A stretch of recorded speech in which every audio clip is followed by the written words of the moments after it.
Oke, Bismillahirrahmanirrahim. Jadi silakan Gus. Saudara kita Kang Mas Prop akan mengajak kita diskusi pagi ini ya, namanya diskusi ya, biasa saja, setuju boleh, nggak setuju boleh, santai-santai saja. Iya Kang Putra Slep, monggo silahkan. Yang lain silahkan naik.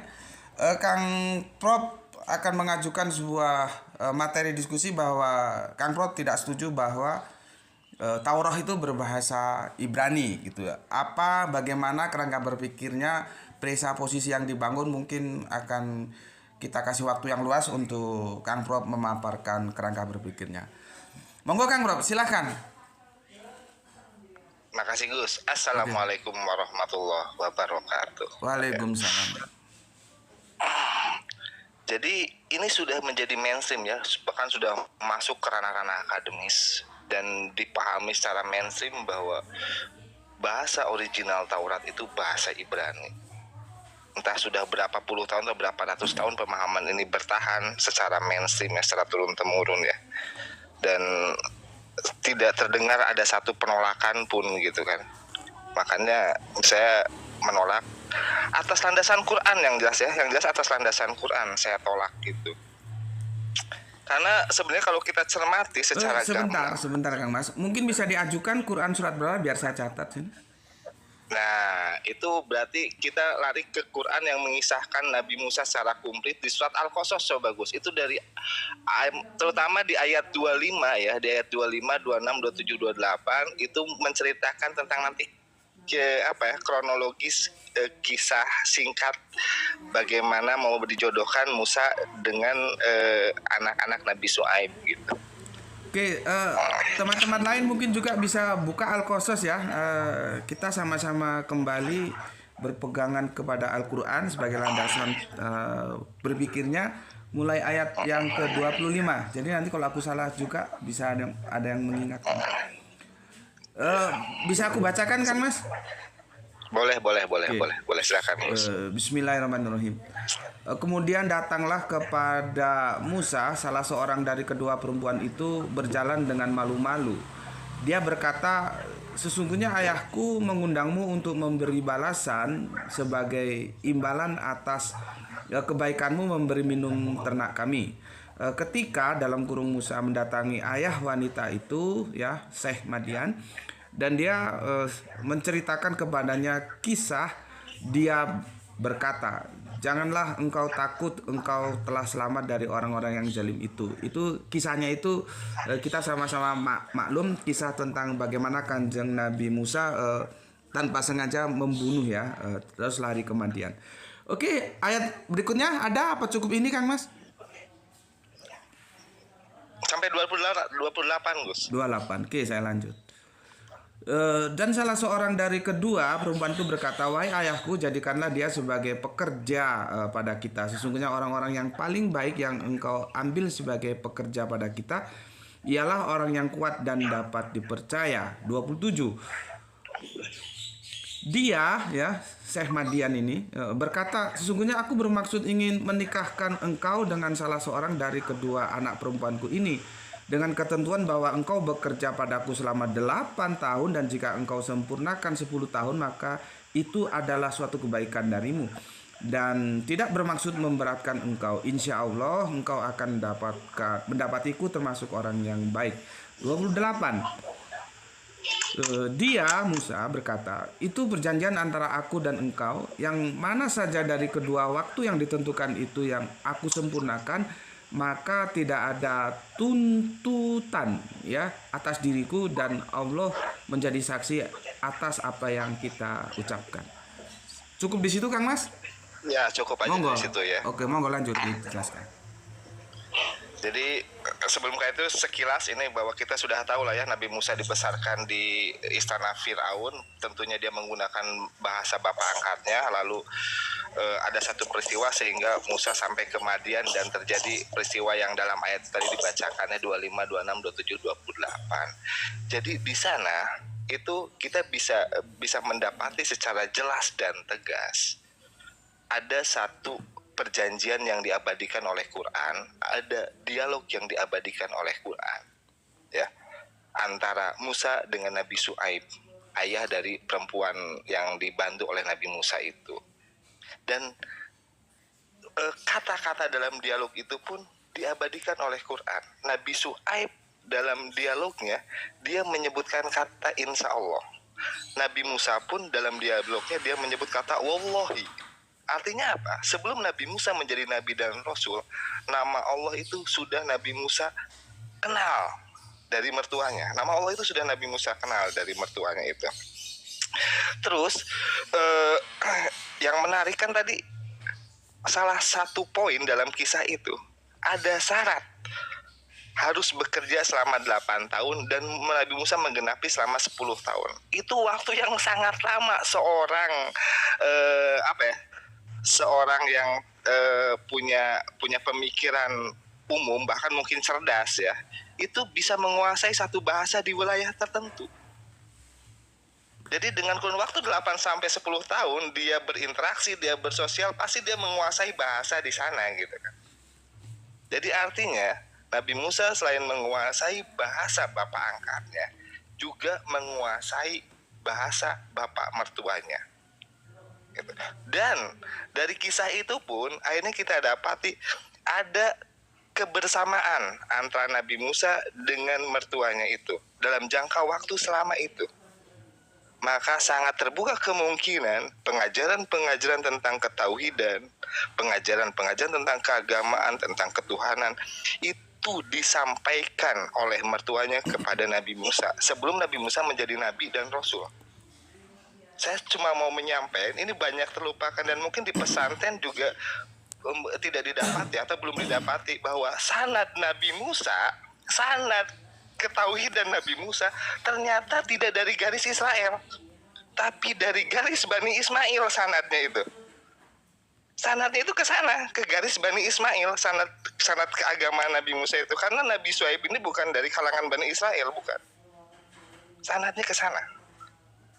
Jadi itu yang membuat saya semakin yakin bahwa Ibrani bukan bahasa asli Taurat. Sebentar, mungkin bisa diulangi.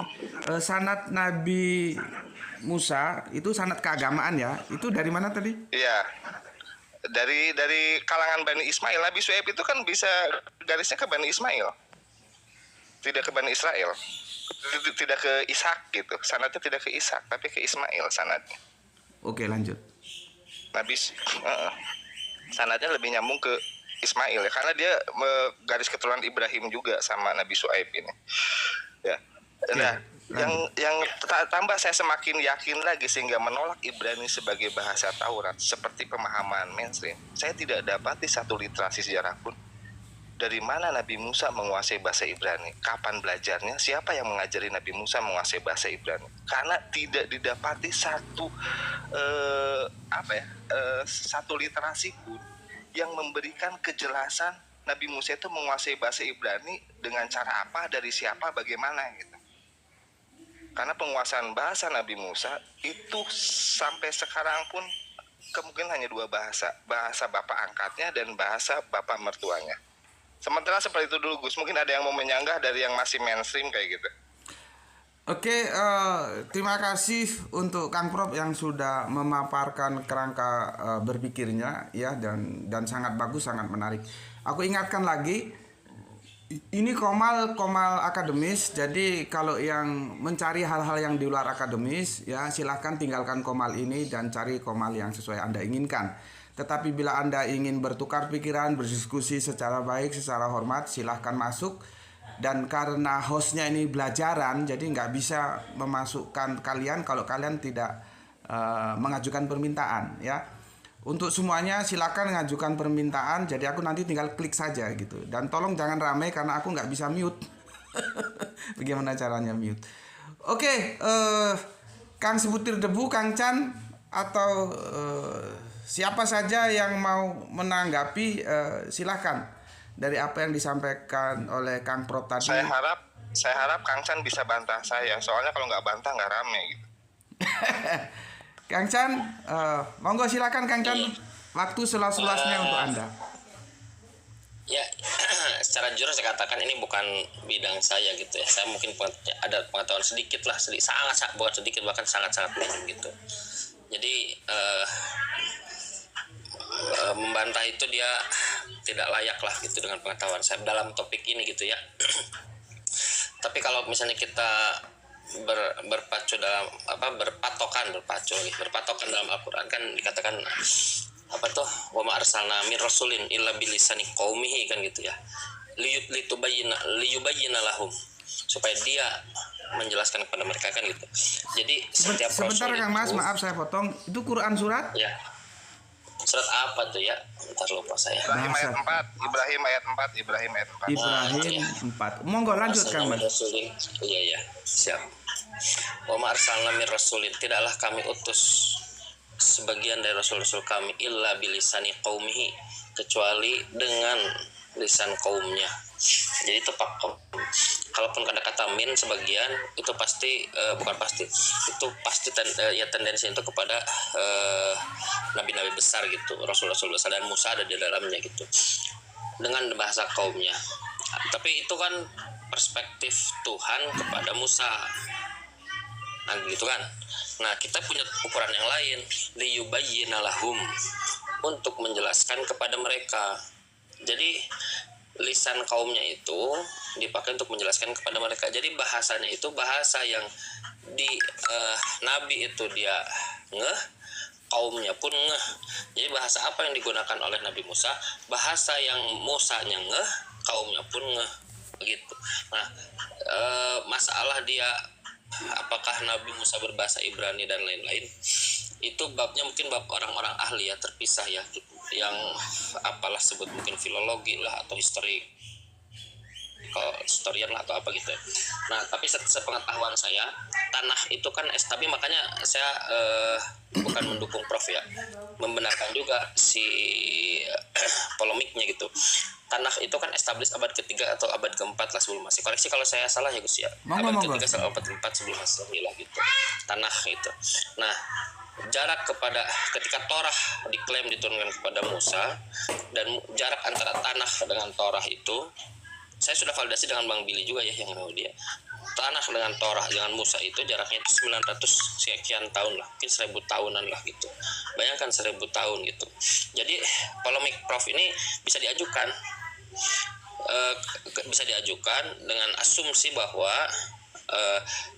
tidak ada evidence mata rantai yang clear dari antara established tanah hingga ke Musa.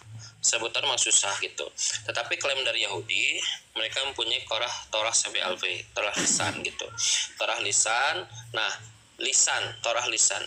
Nah, tapi Torah lisan ini dia bisa menjadi support dalil kepada apa yang dikatakan oleh Quran, liyubayyina lahum, untuk lisannya qaumihi liyubayyina lahum, lisan kaumnya untuk menjelaskan kepada mereka. Jadi untuk mendetek apakah Musa berbahasa apapun gitu ya, apapun itu, maka deteknya di salah satu, tidak hanya di Musa tapi di kaumnya pun bisa kita detek. Bagaimana tidak mungkin kaumnya berbahasa X, Musanya berbahasa Z, nggak bisa liyubayyina lahum, nggak bisa dijelaskan liyubayyina lahum, nggak bisa. Nah itu poin. Jadi untuk melihat apakah Torah itu dia berbahasa Ibrani, kita harus pastiin dulu dia mata rantai ke Musa. Tapi nggak akan pernah ada. Tapi dalam konteks apakah bahasa yang digunakan dia bahasa Ibrani, perspektifnya bisa dilihat tidak hanya dari Musanya, tapi dari kaumnya juga. Itu klaim Qurannya itu, Pak.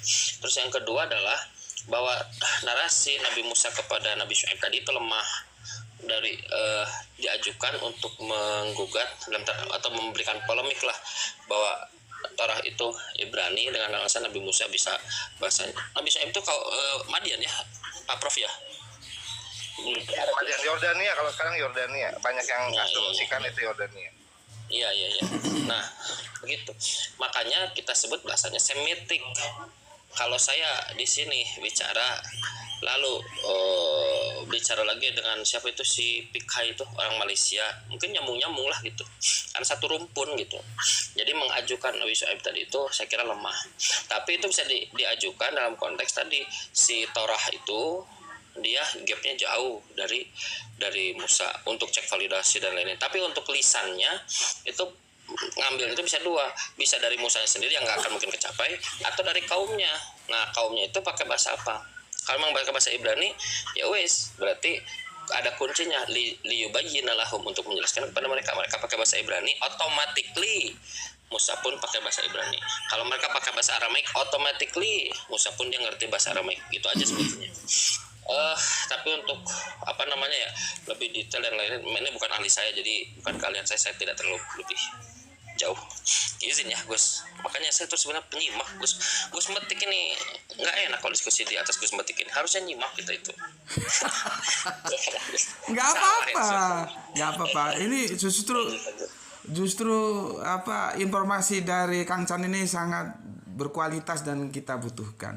Oke, izinkan saya tanya dulu ke Kang Chan supaya diskusi kita semakin bagus.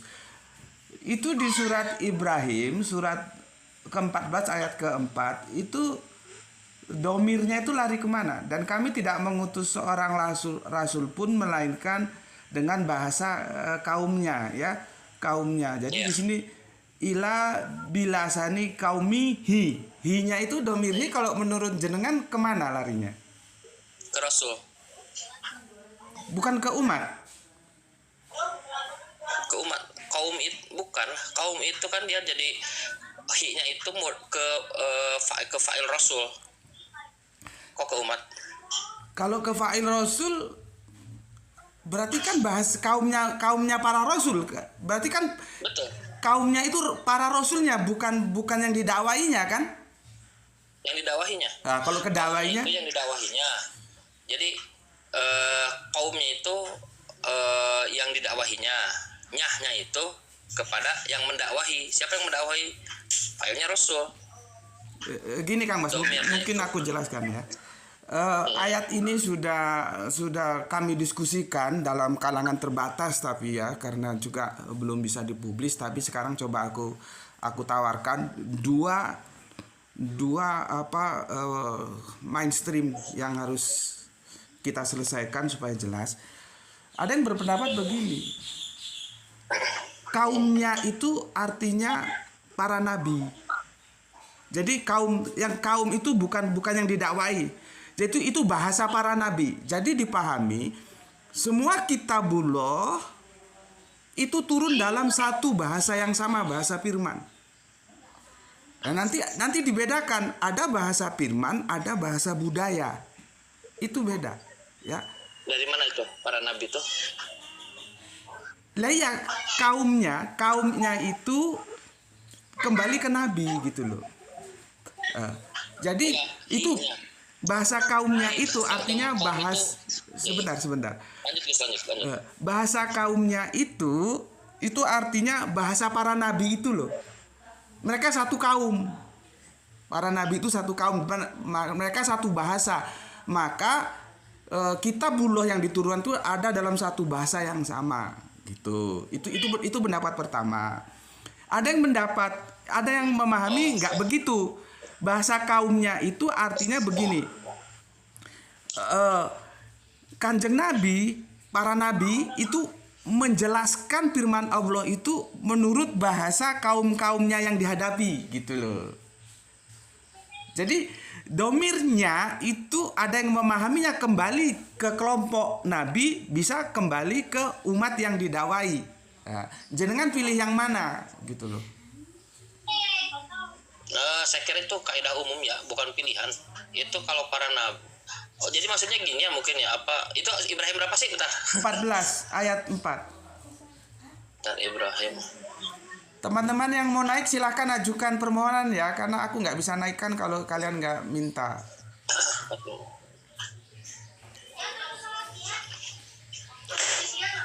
Pertama kalau kaumihi maksudnya komunitas para nabi gitu. Iya, ada yang berpendapat kaumnya itu artinya para nabi itu satu bahasa gitu loh. Ada yang mengatakan enggak, itu kaumnya itu artinya umat yang didakwai gitu loh. Nah, kan berbeda dua ini. Nah, Kang Chan ikut yang mana gitu loh. saya belum pernah dengar tuh. Secara tata bahasa itu pasti ke Rasul. Nggak mungkin ya, apa urusannya deh? Nggak ada urusannya. Atau kalau ada di mana saya bisa menemukan kalau keterangannya kalau itu pendapat itu kaumnya itu kaumihi itu maksudnya maksudnya lingkaran para nabi gitu ya maksudnya. Betul. Ada yang berpendapat. Itu di mana bisa saya dapatkan itu pendapat itu supaya saya bisa lihat apa yang menjadi dasar argumennya gitu. Waduh, sebentar. Ini noise ya, tetangga nyetel musik lagi. Saya juga ada anak-anak main. Sebentar. Tuh tolong tutup jendelanya tuh. Maklum lah ini studionya studio jalanan. Nanti kalau punya rezeki kita bikin studio. Sebentar ya. Iya. Dikuatin. Ini ya sudah. Sebentar ya, tak tutup jendela. Sebentar. Oke. Udah bisa diterima suaraku? Iya ada. Oke. Jadi gini Kang Mas, ya. Bahwa mereka berpendapat ya, Kitabullah itu turun dalam satu edisi bahasa yang sama karena dari satu sumber yang sama. Mereka membedakan antara ada bahasa firman, ada bahasa yang kita sebut bahasa wahyu, ada bahasa budaya. Gitu loh. Seperti Al-Qur'an. Al-Qur'an kan tidak pernah mengatakan dirinya itu Aroban. Mereka mengatakan Arabiyun. Itu sudah aku jelaskan tapi ada di channel YouTubeku ya, silakan cari. Terus mereka berlandasan itulah kerangka berpikirnya mengatakan kaumnya itu kembali ke para nabi. Jadi para nabi itu dalam satu bahasa yang sama. Begitu juga Kitabullahnya. Bahasa firmannya, bukan bahasa budayanya loh ya. Baru dari situ kita tahu semua kitab suci itu ada dalam satu rumpun bahasa yang sama gitu. Itu pertama. Ada pendapat yang kedua, enggak, kaumnya itu artinya memang benar Al-Qur'an itu Kitabullah itu, aku bilang Kitabullah berarti semua ya. Suhuf, Torah, Injil, Al-Qur'an, Zabur semua ya. Semua Kitabullah itu memang turun dalam bahasa firman. Tetapi ketika para nabinya mau menyampaikan ke umatnya, itu tergantung umatnya, jadi pakai bahasa umatnya gitu loh. Kalau maksudnya bahasa firman itu apa sih Gus? Bahasa firman itu apa pengertiannya itu? Bahasa firman adalah bahasa yang memang Allah kasih, seperti ketika ketika Kanjeng Nabi Adam dan Gusti Allah Agung itu yang di surat Al-Baqarah mulai surat ayat 30 kalau kita baca ya, 31 32 kan bahwa Allah itu mengajarkan ajaran, kalau Depak kan mengajarkan nama-nama kan gitu kan, aku nggak setuju itu ya. Mengajarkan di sana kan ada sebuah dialog, itu bahasa apa? Bahasa apa tuh yang dipakai? Kan bukan bahasa budaya gitu loh. Kan Allah berdiskusi dengan apa, dengan mana? Dengan malaikat. Iya kan ada dialog itu, Allah, Kanjeng Nabi Adam, terus malaikat dan jin itu ya. Kan ada dialog, itu pakai bahasa apa? Nggak dijelasin. Bahasa yang dipakai oleh Nabi Adam. Lah iya, kan gini Kang Mas. Anak kita tahu, misalkan saya Jawa ya. Anak saya itu Jawa. Anak saya tahu bahasa Jawa dari mana? Dari aku kan? Betul. Aku dari orang tuaku dari orang tuaku sampai ke sana. Nah, sekarang kita tarik secara umum. Kita tahu bahasa dari mana? Merujuknya ke Kanjeng Nabi Adam. Kanjeng Nabi Adam tahu bahasa dari mana? Betul. Dari Allah. Dari Allah. Itu yang maksud bahasa firman. Nah. Ya berarti Ibrani pun dari Allah. Nanti dulu, jangan kesana dulu. Karena ada Ibrani, nanti ada Ibraniun, ada Arabian, Arabiyun, ada Aroban, beda. Lanjut dulu Gus.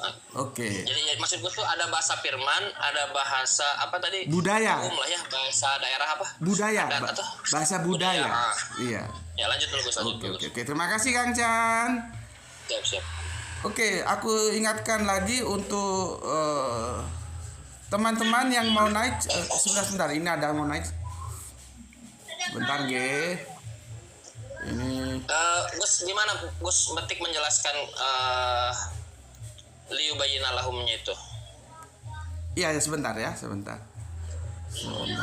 Oh iya, silakan.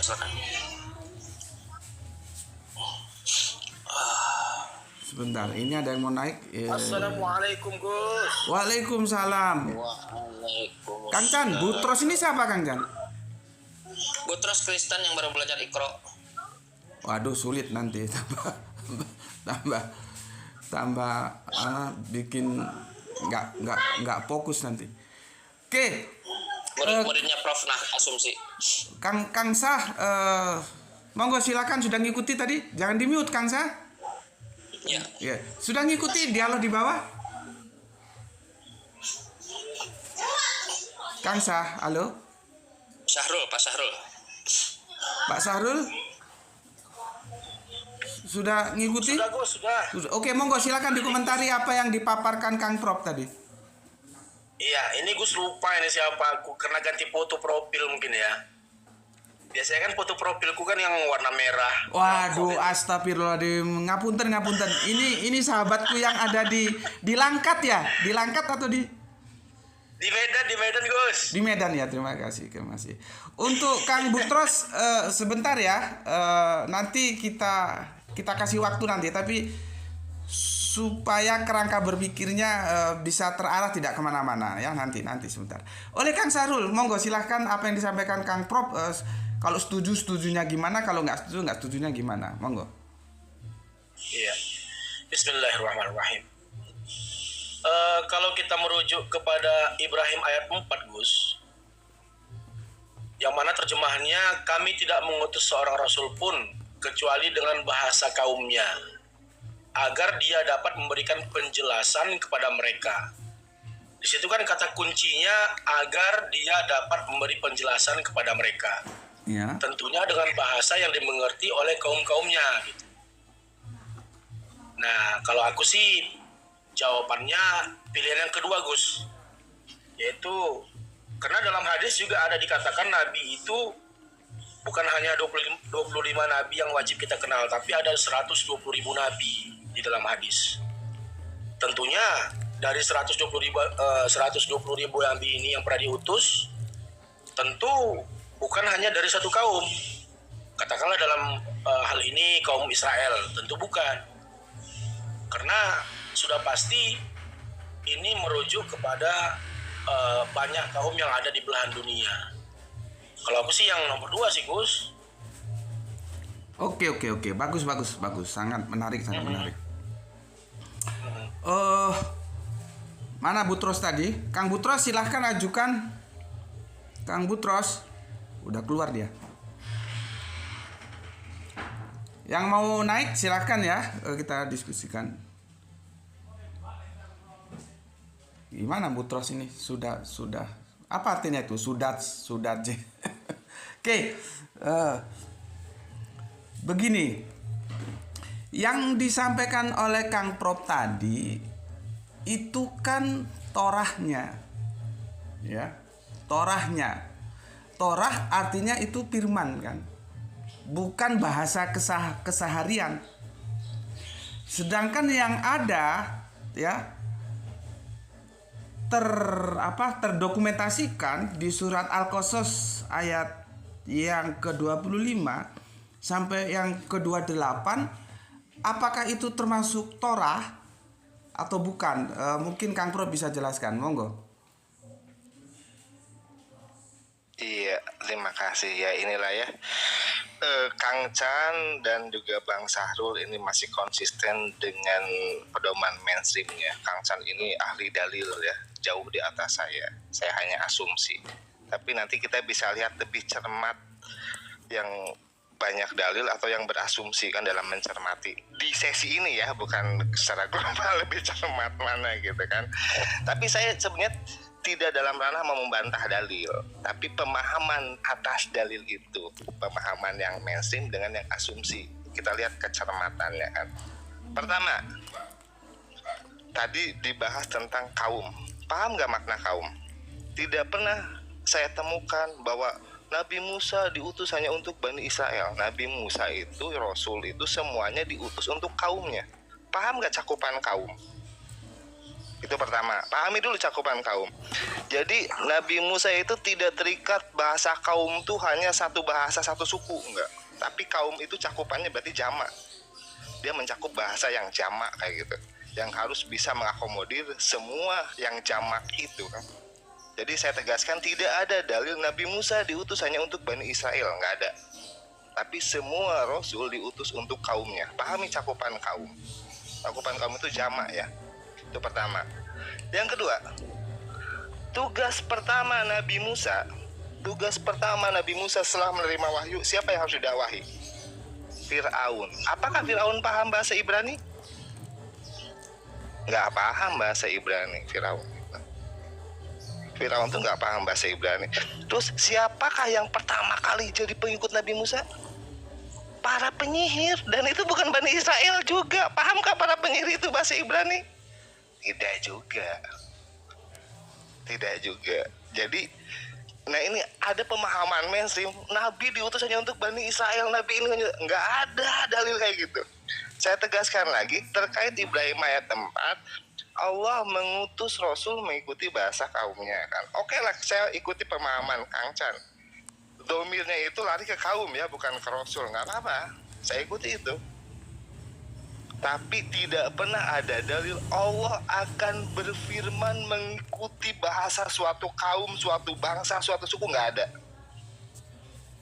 ada dalilnya. Dalil itu Oke Kang Prof, aku potong sebentar Kang Prof. Sorry, aku potong sebentar. Coba jenengan bisa jelaskan. Jadi terminologi kaum itu menurut jenengan itu bagaimana? Apakah dia lokalitas? Kalau Israel ya Israel, kalau Kipti ya Kipti, kalau Arab ya Arab, atau orang yang hidup di masa kenabian para Kanjeng Nabi itu disebut kaum, itu gimana? Mungkin supaya saudara-saudara kita yang lain juga dapat pencerahan. Monggo silakan. Ya, jadi kaum yang saya pahami untuk kalau dikaitkan dengan tugas para nabi, berarti cakupan yang bisa dicakup oleh jangkauan dakwah. Nggak peduli dia darahnya apa, nggak peduli dia warga negaranya apa, nggak peduli dia keturunan siapa. Kalau dia masuk dalam cakupan dakwahnya Nabi, Rasul, berarti dia kaum maksudnya. Dalam cakupan Nabi Isa pun banyak berinteraksi dengan orang Yunani, misalnya. Orang Yunani itu ya kaumnya juga, nggak Bani Israel saja. Oke, berarti begini ya. Nanti kalau aku menyimpulkan salah, tolong diluruskan seperti yang sampean pahami, yang jangan pahami. Berarti kaum itu tidak terikat oleh genetika ya, tapi terikat oleh waktu, betul? Iya, betul. Oke, semuanya dari saudara-saudaraku terkasih yang ada dalam diskusi ini, ya, kalian harus memahami bahwa diksi kaum yang dipahami oleh Kang Prof asumsi itu adalah terikat oleh waktu, tidak terikat oleh genetika. Itu kalau ini nggak paham nanti kita nggak bisa ketemu ya. Ini tolong dipahami dulu. Atau periode, terikat oleh periode waktu. Periode kerasulan seorang rasul itu gitu ya. Gitu. Jadi stressing pointnya kalau kita ambil dalam perspektif hukum itu tempus delictinya ya. Jadi tempusnya. Betul. Ada lagi yang mau disampaikan? Monggo Kang Prof. Ada lagi. Ya itu ya. Itu salah satu asumsinya. Oh ya udah. Karena sudah sebentar cukupkan dulu Gus, karena sudah dua pemahaman mainstream yang saya ini kan secara asumsi. Jadi silakan Kang Chan. Monggo Kang Chan. Iya. Asumsi awal itu dia mendayu-dayu gitu, jadi saya tidak ambil poin gitu, jadi bukan tidak ambil poin, tidak jadi perhatian. Asumsi yang kedua yang membahayakan ini Nabi Isa diutus untuk Yunani, ini gimana ceritanya? Bahaya ini, apa tuh gak bahaya toh gitu kan. Jadi kalau Quran kan jelas tuh katakan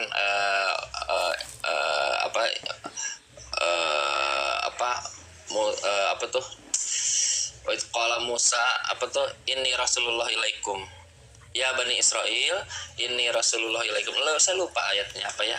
Jadi diucapkan oleh Nabi Musa bahwa Nabi Musa mengatakan sesungguhnya saya adalah utusan untuk kamu inni Rasulullah ilaikum. Termasuk Yesus Nabi Isa juga dia berkata sama ini Rasulullah ilaikum untuk Bani Israel ini Rasulullah. Nanti saya cari ini ya, Qurannya lupa saya. Dua-duanya sama kepada ini. Nah, tapi yang menarik begitu tadi ya. Jadi kalau saya bagi ya, ini bahasa saya Gus ya, nanti Monggo, apa monggo, namanya? monggo. Bilisani qaumihi, lisan kaumnya gitu. Lalu kita punya semacam diksi rangkuman, yaitu bahasa gitu diterjemahkan. Bahasa itu lugoh, itu bahasa. Jadi bilisani qaumihi itu dia lebih bahan baku gitu. Dia lisannya itu lisan kaumnya. Contoh misal gini. Bahasa Semitik atau apa tuh Ibrani, Arab dan Aramaik. Terus bahasa Melayu ya mungkin bahasa Indonesia sebagian sekarang, terus bahasa Malaysia, terus sekitaran lah gitu bahasa. Tetapi lisan Kangcan yang bahasa Indonesia dan tambah bumbu Sundanya itu lisan Kangcan gitu. Saya punya lisan begini. Nah, di dalam tadi wama arsalna mir rasulin illa bilisani qaumihi, bahwa si utusan itu lisannya itu lisan kaum gitu. Tapi apakah lughah yang dia pahami itu lughah kaumnya? Bisa jadi tidak. Makanya bisa jadi tidak. Bisa jadi dia paham bahasanya Nabi siapa tadi Bang Nabi Syuaib di Madian. Bisa jadi dia paham bahasanya Firaun. Bisa jadi secara lughah. Tapi lisannya qaumihi. Tapi lisan dan bahasanya itu tidak menjustifikasi fungsi dia. Fungsi dia hanyalah utusan untuk Bani Israel. Hanya untuk Bani Israel. Nah, kalau saya diutus, kalau saya nih ya, saya itu hanya mencakup, saya gubernur Jawa Barat, maka segala hal yang kira-kira bersinggungan dengan Jawa Barat, maka itu urusan saya juga. Misal nih, ada gubernur Jawa Tengah nih, macam-macam nih. Dia apalah menindas lah atau apalah gitu, maka saya akan ngomong sama dia, woi Anda gubernur Jawa Tengah, Anda ingat presiden kita itu satu, Pak Jokowi, Anda jangan macam-macam dengan saya. Nah itu dalam konteks saya diutus, hanya fungsi saya adalah untuk utusan saya. Ingat Bang, ketika saya memberikan wejangan kepada dia, ingat Bang, Tuhan presiden kamu itu satu. Itu bukan berarti saya diutus ke dia directly gitu, enggak gitu. Itu common sense, itu umum. Jadi secara dalil gitu ya, bahkan secara tambah bumbu-bumbu asumsi bahwa Musa tetaplah diutus untuk Bani Israel. Nabi Isa diutus Bani Israel. Nah, itu fungsinya. Maka dia datang ke Madian, terus dia bisa berbahasa Madian atau Nabi Syuaib dia tidak mengukur bahwa dia hanya untuk Bani Israel. Lalu kapasitas dia, ini asumsi nih, kapasitas dia memiliki bahasa yang lain seperti Madian atau misalnya bahasanya Firaun, Mesir misalnya, itu tidak menggugurkan dia hanya untuk Bani Israel. Bukan berarti bahasa Musa itu bukan bahasa sampai titik ini bahasa kaum Yahudi itu adalah Hebrew gitu, Ibrani, bahasa kaum Yahudi, tidak menggugurkan itu gitu. Itu biasa aja. Jadi bilisani qaumihi yang diterjemahkan bahasa itu adalah lisan Kangcan ini sama mungkin Gus Betik beda. Gus Betik mungkin Jawanya itu lebih medok gitu. Kangcan Sundanya lebih medok gitu. Nah, ini lisan Kangcan primer. Tapi lughah bahasa yang digunakan oleh Kangcan, dia bisa berkomunikasi dengan orang Malaysia. Karena satu rumpun, dia berkomunikasi dengan siapa lagi lah, daerah-daerah yang sekitaran gitu. Dia bisa berkomunikasi bahkan dengan orang NTT, katakan yang agak jauh-jauh gitu, bisa, karena satu rumpun, bisa aja, nggak ada masalah. Tidak menggugurkan bahwa saya berbahasa sesuai dengan bahasa saya gitu. Lalu balik ke topik awal, apakah Torah itu dia berbahasa Ibrani gitu ya? Torah yang diturunkan oleh Allah seharusnya ya, bila kita mengiyahkan bahwa kaum Nabi Musa itu berbahasa Ibrani, Bani Israel maksudnya bahasa Ibrani, maka Torah itu harusnya berbahasa Ibrani, liyubayyina lahum, untuk menjelaskan kepada mereka, kan begitu. Lalu nanti kalau misalnya ada seperti begini, tadi Gus Betik mengatakan Arab, tapi bukan bab kita lah. Nanti dalam Quran pun sama. dia ada kata-kata yang bukan diksi dari originally dari Arab mu'arib. Dia bukan banyak apa ya contohnya ya Gus ya, sesuatu yang diserap atau apa ya contoh dalam bahasa Quran ya. Kalau kita lihat di dalam Al-Itqan fi Ulumil Quran Jalil Asyuti itu di listing, termasuk salah satunya kata toha yang harful qot'ah itu dia disebutkan bahwa itu adalah hai laki-laki gitu. Itu dalam tafsir, nanti mungkin kalau saya salah koreksi di Jalil Asyuti, itu dari orang luar. Makanya ketika Umar bin Khattab toha ma anzalna alaikal Quran litashqa, itu hai laki-laki, itu yang di dalam Jalil Asyuti itu panggilan hai laki-laki. Ma anzalna alaikal Quran litashqa, tidaklah kami turunkan Al-Quran kecuali untuk bukan buat sesat gitu kan. Nah, ada dalam Quran juga, itu pun saya kira ya, ini perkiraan, itu pun saya kira tidak menutup kemungkinan berlaku sama Torah. Kalau Torah nanti ada bahasa-bahasa serapan ketika dia bicara dengan Syuaib, dengan Fir'aun, bahkan mungkin dengan ini, nggak ada soal. Tetap dia akan diidentifikasi sebagai Quran sebagai bahasa Arab, Torah sebagai bahasa kaumnya, gitu. Jadi dalil Prof itu lemah, ya mungkin karena asumsi gitu. Lanjut silakan. Oke, terima kasih Kang Chan ya.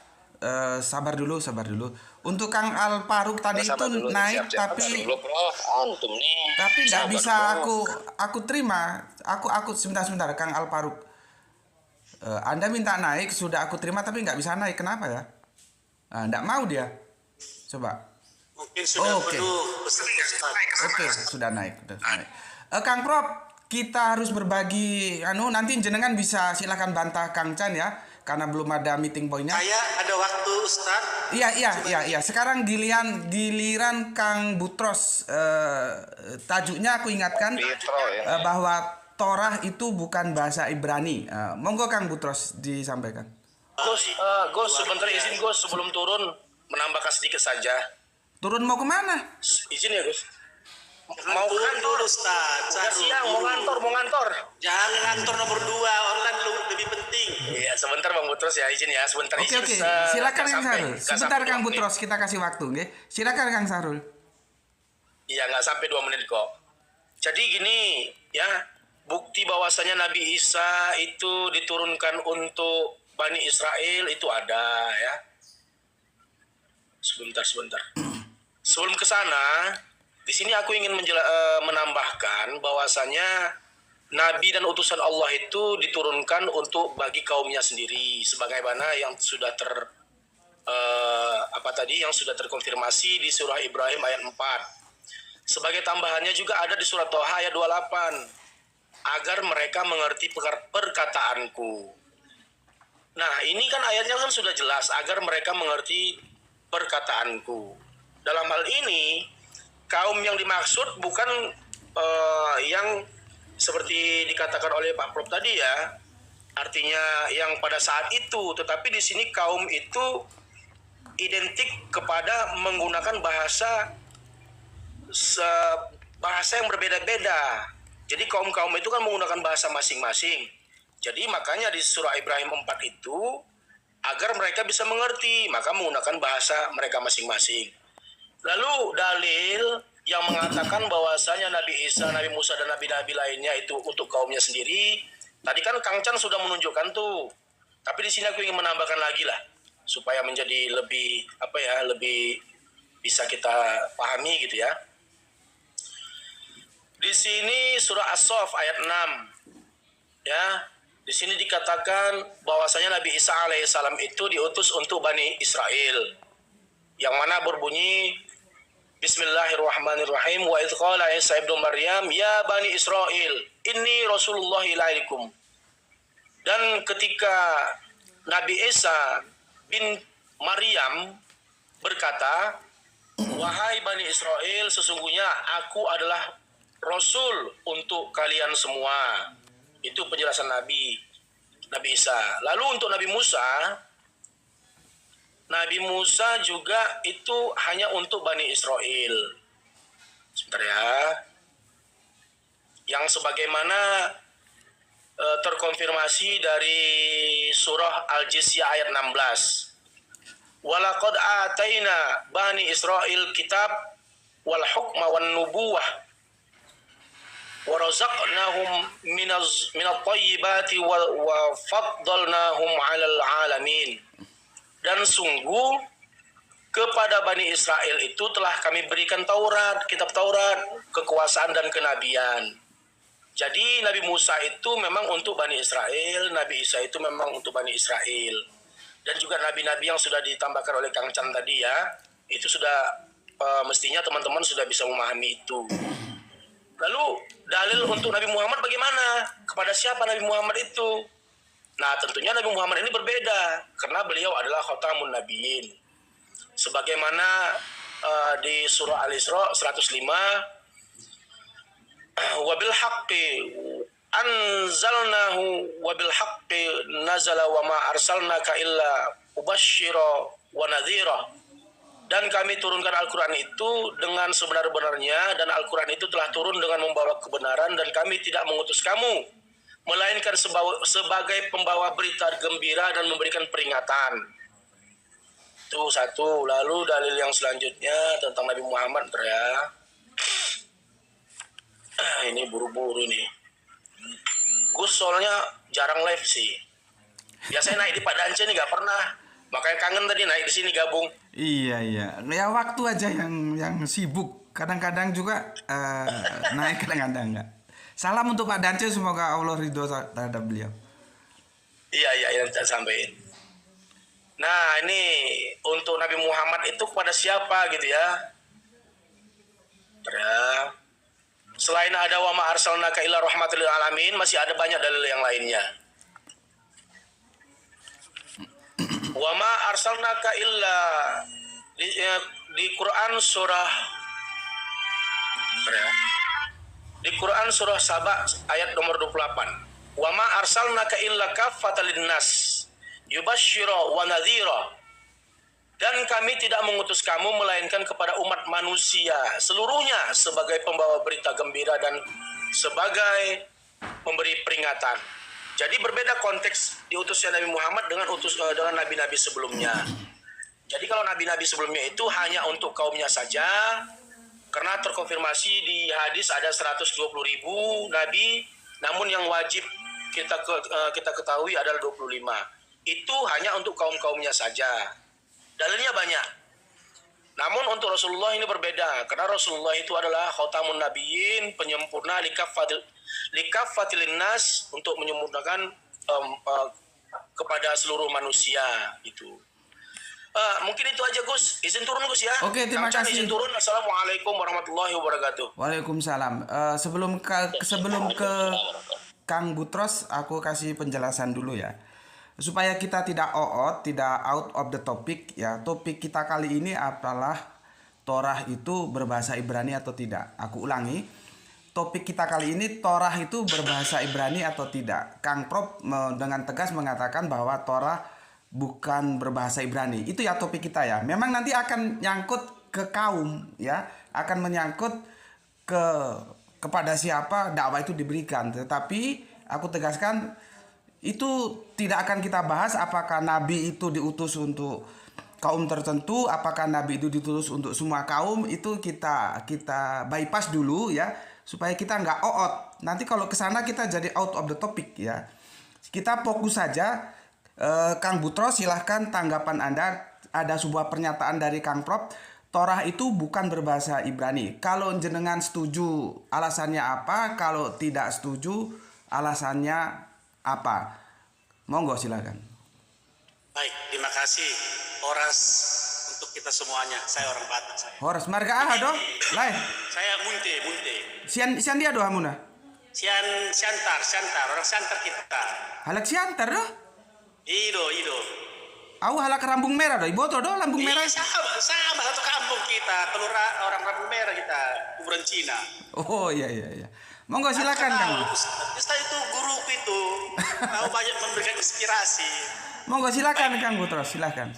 Baik, jadi untuk menjawab itu sebenarnya Al-Quran sudah berbicara dengan bahasa yang jelas. Tadi Ustaz mengutip Ibrahim nomor 4 ya, yang mengatakan kami tidak mengutus seorang rasul pun melainkan dengan bahasa kaumnya. Cuman tadi ada pertanyaan yang sangat menarik dan menantang. Maksudnya bahasa kaumnya itu atau bahasa nabinya, kan begitu. Jadi menjawab ini sebenarnya sederhana. Sederhananya, lihat pokok pikiran utama yang muncul sebelumnya, yaitu tentang Allah mengutus seorang rasul. Jadi poinnya adalah seorang rasul. Rasul ini punya kaum. Jadi antara rasul itu dan kaumnya itu satu. Itu makanya dalam kaumnya, nya itu domir mutasil yang merujuk kepada sang nabi. Ya. Yang merujuk kepada sang nabi yang memiliki kaum. Kemudian saya mau luruskan juga, tadi ada ustaz yang mengatakan kaum itu kata benda jamak. Enggak. Kaum itu adalah kata benda kolektif namanya. Dalam tata bahasa, walaupun ini kolektif logikanya adalah jamak, tetapi ini dikategorikan tunggal. Maka selalu tasrif kata kerja kaum ini diikuti dengan dalam bahasa Arab orang ketiga tunggal. Iya, misalnya salli, ya salli, ya. Jadi ini selalu dianggap tunggal, ini orang ketiga tunggal. Kalau dalam bahasa Inggris, people goes, bukan people go, bukan people goes. Jadi people itu walaupun banyak, tapi itu kolektif disebut satu. Nah, menjadi pertanyaannya, Allah Subhanahu wa taala sangat jelas ketika dikatakan bahwa kami mengutus rasul melainkan dalam bahasa kaumnya. Di surat Yusuf ayat 2 itu lebih diperjelas lagi. Inna nazalna Qur'an Arabian la'alakum ta'aqilun. Ya, sesungguhnya kami menurunkan Quran dalam bahasa Arab agar kamu memahaminya. Mengapa dalam bahasa Arab? Karena Sri Baginda orang Arab, kaumnya yang dituju orang Arab. Maka diberi Quran dalam bahasa Arab supaya kamu memahaminya. Jadi kembali kepada Taurat. Allah Subhanahu wa taala memberikan kalimat yang jelas juga. Inna nazalna Taurat. Taurat itu ya bahasa Arab. Jadi kalau ada orang Batak, kalau saya memberikan buku ke Ustadz Subandi namanya Ustaha Nabadia, pasti dia udah tahu itu pasti buku orang Batak, pasti isinya bahasa Batak itu, gitu. Jadi dia udah tahu itu. Nah demikian kalau Allah menurunkan Taurat, gitu, orang udah tahu itu pasti bahasa Ibrani. Jadi apa kalau Taurat dalam bahasa Ibrani? Menurut logika Al-Quran itu jelas. Dan memang menurut sejarah juga Taurat orang bangsa Israel itu adalah berbahasa Ibrani. Walaupun pada suatu saat pernah terjadi proses penerjemahan seluruh kitab suci berbahasa Ibrani itu ke dalam bahasa Koine. Itulah yang disebut dengan Septuaginta. Nah sepertinya faham keterikatan bahasa ini hanya berlaku pada Al-Quran. Sebenarnya orang Israel itu tidak terlalu mempermasalahkan kalau ternyata suatu saat kitab mereka diterjemahkan ke bahasa Koine, karena memang logika ini tidak dipegang oleh orang Yahudi maupun orang Kristen. Nah, uniknya sekali lagi, ternyata Allah Subhanahu wa taala ya nazalla Taurat wal Injil. Nah, Injil itu bahasa Koine. Nah, dalam hal ini ternyata mungkin Allah hanya menurunkan Al-Quran dalam bahasa Arab untuk orang Arab, tetapi Allah tidak menurunkan Injil untuk kaumnya Yesus. Yesus itu orang Yahudi. Kayaknya cukup dulu Bang, kita nggak bahas Injil. Saya selesaikan dulu lah. Iya, sebelum melebar nanti kalau sabarlah. Melebar. Enggak melebar ke Injil. Sabarlah. Saya tamu loh. Saya tamunya guru, anak muridnya Subandi loh. Dia gurunya sini. Kau siapa? Ya. Jadi saya lebih setuju logika, kalau menurut logika Al-Quran itu, dan memang itu faktual bisa diterima, Taurat itu berbahasa Ibrani. Jadi kaum, seperti masih banyak yang bingung apa arti kaum, gitu. Jadi kaum itu jelas, kita jangan mengarang bebas. Kaum itu artinya bangsa, ras. Saya orang Batak, saya kawin dengan orang Jawa, saya tidak akan pernah menjadi kaum Jawa. Saya akan tetap Batak, walaupun mungkin saya berbahasa Jawa. Subandi orang Medan, orang Siantar, dia sama kami. Tapi dia tidak akan pernah dianggap sebagai kaum Simalungun. Dia orang Jawa yang tinggal di Simalungun. Begitu kira-kira. Demikian, terima kasih kesempatannya Guru Subandi. Barakallahu fikum. Wassalam. Oke, terima kasih untuk Kang Butros. Salam untuk semua keluarga yang ada di Siantar. Semoga sehat selalu. Terima kasih. Aku tawarkan dulu Kang Prop. Kita kasih waktu Kang Al-Ja'far atau jenengan mau langsung, karena sudah banyak yang harus dijawab oleh Kang Prop. Gimana? Assalamualaikum, sebentar, izin saya. Oh, monggo Kang Ja'far, monggo silakan. Gus, kalau sudah masa lama harusnya udah turun, masih di atas. Masa lama tapi masih di atas, gimana ceritanya? Itu ada konteks, baik saya jelaskan sedikit bahasa Arab boleh? Boleh saya mengajar bahasa Arab? Enggak usah. Sudah Kang Mas Butros, sudah. Izin saya sedikit untuk mengkritik semuanya, Gus. Monggo Assalamualaikum. silakan. Jadi begini menurut hemat pemikiran saya tarik ulur dari tergelitik dengan redaksi bahasa kaum, ya. Kaum itu dalam redaksi bahasa Arab itu ada jamak, ada isim jamak. Ini perlu digarisbawahi. Kalau jamak maka di sana nanti di situ terdapat bentuk mufradnya. Seperti muslimun menjadi muslimuna, ya kan? Contoh ya, muslimaini dan lain-lain, ya. Nah ini. Terus ada isim jamak, ya. Isim jamak itu ya di sana seperti kaumun. Kaum itu adalah isim jamak yang notabene tidak ada mufradnya, ya. Itu isim jamak karena di sana bentuknya adalah mufrad. Sehingga kaum itu mempunyai arti sekelompok masyarakat, ya. Dari Heterogen lah ya. Ya, secara nah, maka di sana ketika isim jamak itu nanti bisa dijamakkan. Saya tekankan lagi, isim jamak bisa dijamakkan. Contoh kaum maka menjadi akwamun. Maka kalau di dalam redaksi Al-Qur'an itu menggunakan akwamun, oke. Berarti saya sepakat di sana itu tidak hanya keturunan Bani Israel saja, melainkan dari bani-bani yang lainnya. Kalau redaksinya dalam Al-Qur'an menggunakan akwamun. Berhubung dengan kaum, maka di sana adalah bagaimana, yaitu kaum Bani Israel, yaitu taksis kepada Bani Israel. Muncul polemik masalah. Bani Israelah, siapakah dia Bani Israel? Bani Israel itu adalah min auladi Yakub, dari putra-putranya Nabi Yakub. Kenapa dikatakan putra Nabi Yakub? Karena nisbat ila Isra. Isra sendiri itu adalah nama dari Nabi Yakub. Ya, nama dari Nabi Yakub itu adalah Isra. Sehingga nisbat kepada Isra maka mimbani Israila. Dari beberapa keturunan Nabi Yakub yang notabene ada 12. Dari 12 itu aja ketika ditarik ulur ke zaman Nabi Musa, maka ini sudah banyak sekali loh. Karena kalau kita ngomong dari keturunan Nabi Musa, maka kita harus lihat dulu keturunan Nabi Musa itu dia itu dari nisbat nasab ayahnya ke siapa, kan gitu. Kalau kita gali ulang ke sana ya kalau kita gali ya. Nah, tapi ini cuma pemikiran liar saya ya ini ya. Tapi tolong nanti diluruskan ya. Kalau kita ngomong Musa bin siapa? Imran bin Kohis bin Azar bin Lawa Tolewi bin Yakub. Ini kan udah beberapa periode, ya kan? Nah ini kalau kita pahami di sana. Dari redaksi yang ada di situ, kemudian saya mengkritik perihal permasalahan bahasa. Sebentar Kang Mas Al-Ja'far. Aku terusik dengan pernyataan Kang Mas Prof tadi. Menurut jenengan Kanjeng Nabi Su'aib itu garisnya ke Ismail atau ke Ishak? Sebentar, Su'aib atau Nabi Musa? Yang Su'aib bukan Musa. Saya enggak tadi belum tahu tentang masalah Nabi Su'aib. Saya tahunya tadi pembahasan Nabi Musa kitab Taurat itu loh. Ini bahas Nabi Su'aib lah ini. Enggak, kan begini. Jenengan di tengah jalan ya tadi. Begini. Iya. Clue yang disampaikan oleh Kang Prof itu bahwa Kanjeng Nabi Musa itu mengalami proses bahasa dari dua bapak angkatnya. Dari kedua bapaknya.